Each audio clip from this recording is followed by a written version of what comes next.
চল চল, আজকে তোর বিচার প্রধান সাহেব করবে। কি হয়েছে? আপনারা এই ছেলেটাকে অসভ্যের মতো টেনে হিঁচড়ে কেন আনলেন? প্রধান সাহেব, এই ছেলেটা আমার বাড়ি থেকে 2 লক্ষ টাকা চুরি করেছে। আপনি এর ন্যায় বিচার করে আমার টাকাটা ফেরত দেওয়ার ব্যবস্থা করুন। এখানে সবার ন্যায় বিচারই হয়। যদি এ সত্যিই চুরি করে থাকে তাহলে একেও শাস্তি পেতে হবে। বলুন কিভাবে চুরি হলো আপনার বাড়িতে? প্রধান সাহেব, আমি রান্না করছিলাম, হঠাৎ লবণের কৌটো খুলে দেখি লবণ শেষ হয়ে গিয়েছে। আমি তাড়াতাড়ি করে ঘরের দরজা খোলা রেখে লবণ আনতে চলে গিয়েছিলাম। ফিরে আসার সময় দেখলাম আমার বাড়ির সামনে দিয়ে তাড়াতাড়ি হেঁটে চলে যাচ্ছে। প্রধান সাহেব, আমি শিওর এই আমার সব টাকা চুরি করেছে।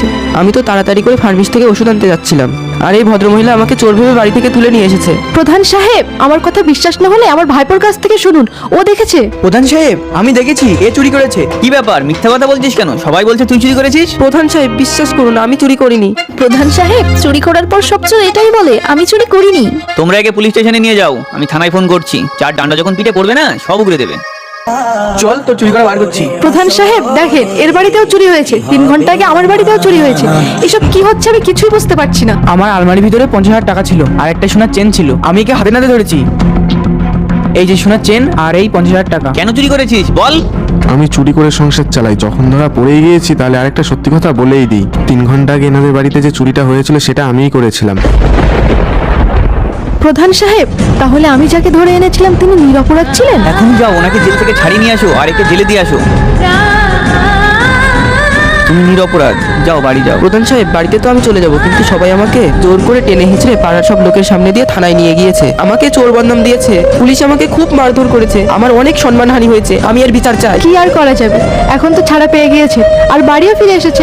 আর রইল ইজ্জতের কথা, সেটাও ফিরে আসবে। আপনি এইদিকে আসেন। এই নাও কাগজ, এই কাগজটাকে ছিঁড়ে ফেলো, ছোট ছোট টুকরো করে ফেলো। প্রধান সাহেব, ছোট ছোট টুকরো করে ফেলেছি। এবার এই কাগজের টুকরোগুলো উড়িয়ে দাও। এবার এই কাগজের সব টুকরোগুলো ওঠাও আর এই কাগজটিকে আগের মতো করে জোড়ো। প্রধান সাহেব, আপনি এটা কি বলছেন? এই কাগজের টুকরোগুলো জুড়ে আবার আগের মতো কাগজ তৈরি করা কখনোই সম্ভব না। যেমন এই কাগজটা আর আগের মতো হতে পারবে না, এর পুরনো রূপ যেমন আর ফিরে আসবে না, ঠিক তেমনই এই লোকটারও হারানো সম্মান ফিরিয়ে আনা সম্ভব নয়। তাই সবসময় একটা কথা মনে রেখো, কারোর উপর না ভেবে চিন্তে দোষ দিও না, কারণ সম্মান একবার চলে গেলে আর ফিরে আসবে না। মানহানির মামলায় এই মহিলাকে পুলিশে দেওয়া হোক।